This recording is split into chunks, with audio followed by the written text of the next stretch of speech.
Hello, good afternoon. You're watching Market Fatafat on ET now with me, Vinny Motiwala. Along with me is Ankita Saxena as well.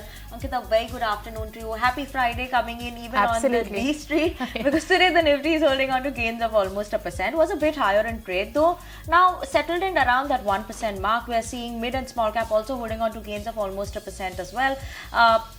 Banks, let's pull that up as well, and where Nifty Bank is headed. Nifty Bank as of now, PSU Bank specifically seeing an up move of 2%, but Nifty Bank holding on to gains of almost 1% as well. Autos and Realty, that's the top sectoral gainer as well, Nifty Auto as well as Nifty Realty. So keeping an eye out on that. A lot of individual movers like Trent, Eicher Motors after the numbers, both these are buzzing. MCX, OFSS, that's Oracle Financial Software Services, those are buzzing in trade today. But let's move on and get started then with all the stocks that have been buzzing in trade on the back of news flows and on technicals. And on the technicals, now we do have Aditya Arora joining in with us, and obviously me and Ankita will be there as well.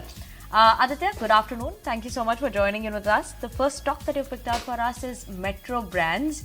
What is the word for Metro Brands, and what is the target that you're keeping out? Hello, very good afternoon, Vinny, and good afternoon to everyone. Look, Metro Brand has been consolidating since a while, and now the stock is, buzzing with good volumes. So that is pretty much of an outperformance compared to what market is doing. But since half an hour or so, there has been some profit booking in the counter. So I wouldn't recommend to directly jump in, but wait for a technical breakout, which could happen at 1440. So that would be the buy level. At that, once that is crossed, then one should buy, and stop loss for the same would be 1340 and target would be 1540. But overall, the stock is doing pretty well. All right, so that's Metro Brands. But coming on to Eicher Motors, that has to be one of the biggest buzzers in trade today on the back of some good set of results that the company has posted. In fact, the stock is trading with gains of over 5.5% right now. Also, brokerages are seeing an upside of as much as 20%, and on the back of that bullishness, the stock is running up. Inline set of numbers, largely as we see at ET Now's poll, the revenue has come in it's seen an uptick of 10% on a year-on-year basis. The net profits is also up 19% on a year-on-year basis. The margins have expanded 92 basis points on a year-on-year basis. The EBITDA is also up 14% on a year-on-year basis. So that's the snapshot of the report card. But the highlights were that for RE outlook, they expect the domestic volume growth to be positive in FY25. The overseas market retails are improving in Latin America, while there are signs of recovery in Europe and Asia Pacific regions as well. Brokerage is also very bullish. JP Morgan is maintaining a neutral, and they've hiked the target price to 4,435 rupees. UBS is maintaining a buy, and with the target price of 5,820 rupees. Goldman Sachs also maintains a buy on Eicher and hiked the target price to 5,600 rupees. On the back of that, we can see Eicher buzzing in trade. Eicher surely is buzzing in trade among the top F&O gainers. Let's move on, talk about Avalon Tech. This is an EMS company. Doesn't seem like a great performance that's coming for the company this time around. Revenue is 199 crores versus 235 crores, or a downtick of almost 15% for the stock. The company actually went into a loss this time versus a profit last year. 2 crore loss is what they've reported versus a profit of 7 crores. EBITDA margins also have seen a sharp contraction, and EBITDA margins have just come in at 2.2% versus around the 6% that the company saw last time. Currently in Q1 FY25, the category split for them also is that India accounts around 40% of the business, US accounts to 60%. So yes, versus in the last quarter or last year, what we had seen, we're seeing a bit of an increase coming in the US business and customer side. But all in all, not a great set of numbers that's coming from Avalon Tech, and that's why the stock is down almost 4% in trade. All right, Aditya, coming to you. Avanti Feeds is what you have picked out. For us. In fact, this one is an earnings candidate and is trading up 10% right now. We're seeing some good set of results, a profit rise of 20% on a year-on-year basis. But tell us, what are you seeing on the charts? Since June also, we have seen a rally of 50% on this stock. What is the upside that you're seeing now? Absolutely, the stock is doing well, and there was some incentive for this industry also in the budget. On back of that, the stock is doing well. As you said, we have seen stellar rally of 50% or so in this counter. Technically also, it looks pretty good. There are strong volumes to back the good price action. Still, the upside is open till levels like 765 to 820. So the outlook looks pretty good, and stop loss should be maintained at 640. Okay. Keep an eye on those levels over there for Avanti Feeds. But on that note, we'll take a very quick break. We'll be back with more stocks after the break.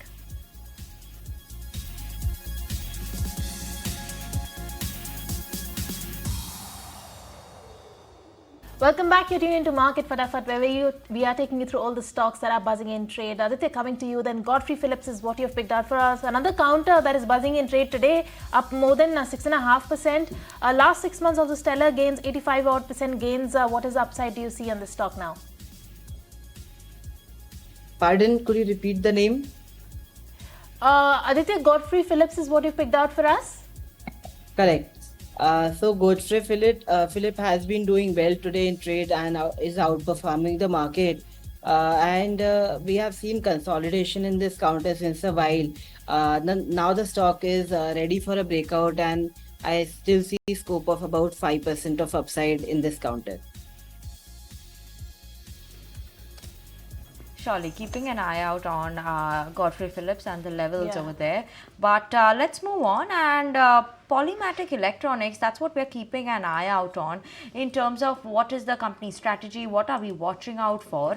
And let's bring on board the management of Polymatech. We have Eicher Rao Nandam, the CEO and co-founder at the company, joining in with us right now to talk about the company, what is the growth roadmap, the aim of revolutionizing semiconductors, and all of that is what we are talking for. Thank you so much, sir, for joining in with us this afternoon on ET Now. And could you start by sharing some details in terms of the acquisition that you made of a Nissan Technology Group Inc. and this is in the US. So what does this mean for the company?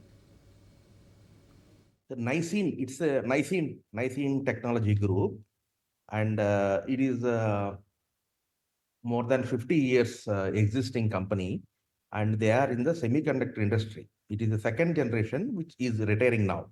It is started by his father.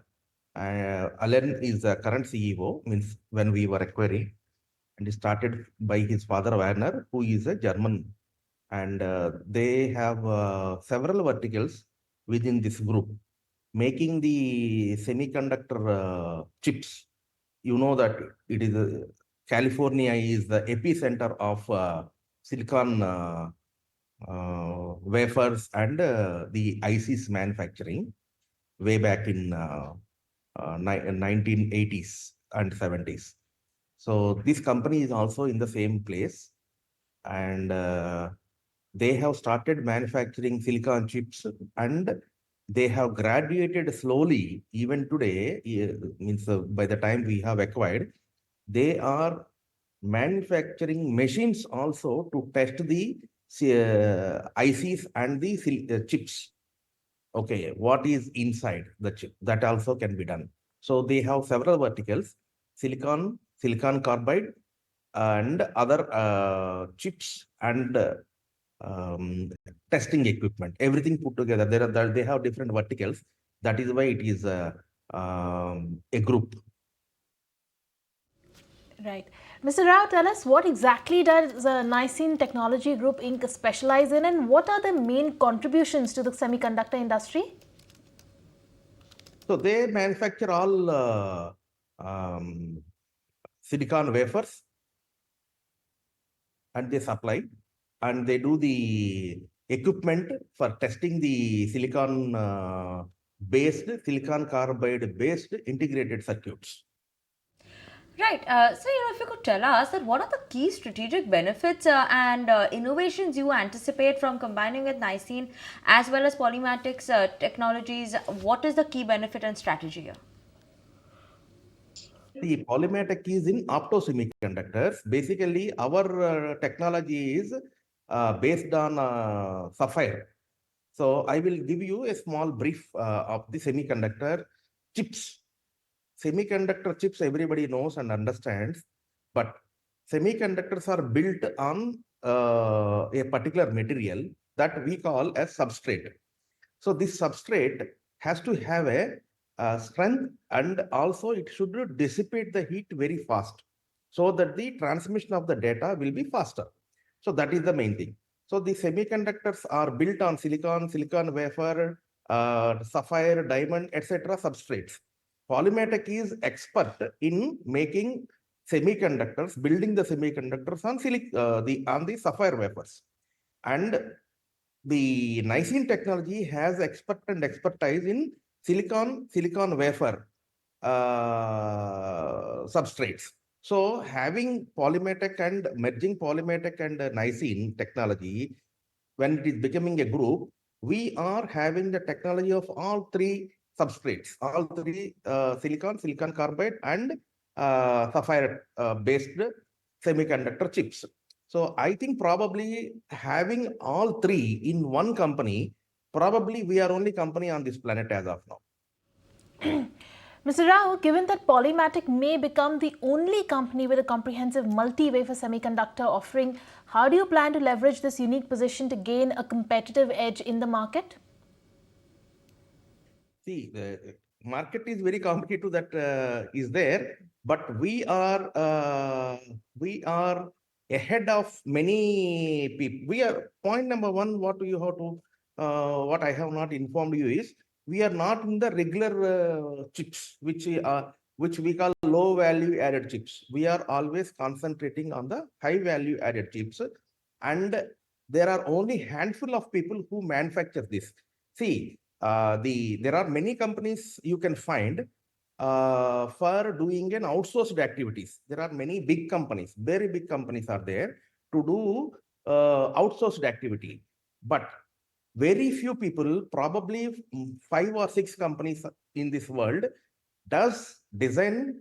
Then means we do the designing, and we conceive the what should be the chip size and what it has to do, and accordingly we design and we manufacture, we build everything. So this type of companies are very minimum on this. So competition as far as we are concerned are not much for us. Designing to the end product. Okay, and with this acquisition, where do you see Polymatech in the coming years? We are doing all three types of wafers, and we also will develop another ingot diamond also, not only sapphire. We will not stop with sapphire. We will also go to the diamond substrate also. So we will be first having all 4 varieties of sapphire, the substrates, and build the semiconductors on this. And whoever is coming to India, there are many companies are trying to India with the support and the commitment from the government of India and respective states. There are many companies are trying to come to India now. So whoever comes to India, they will not start manufacturing or fabricating the semiconductors chips immediately. They will be actually doing packaging. So that semiconductor, to put into use, it has to be packaged. That is called semiconductor packaging unit. ATMP and all you are hearing here and there.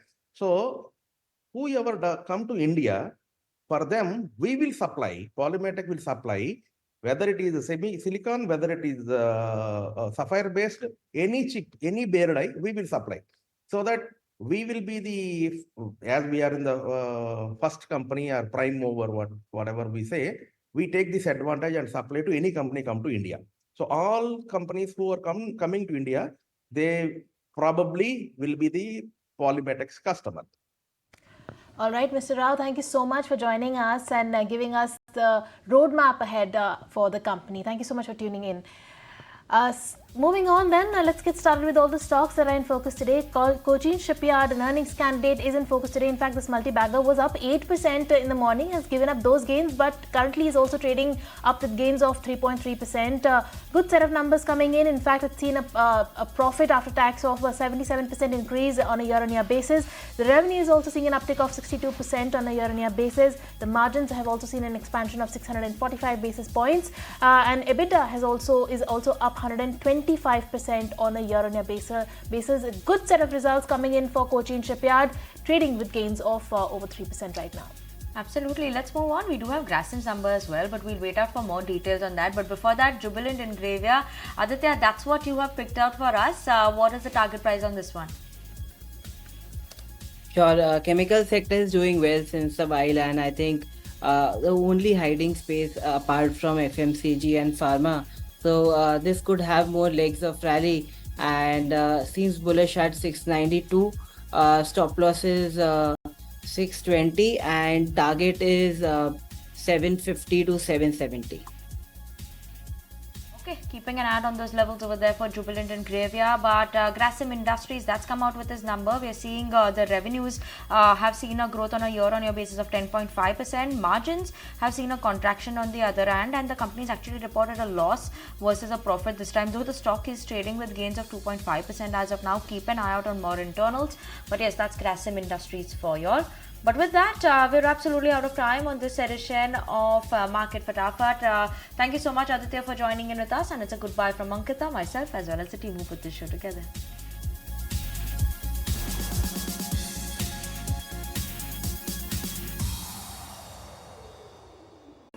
If you like this video, then like, share and subscribe to ET Now.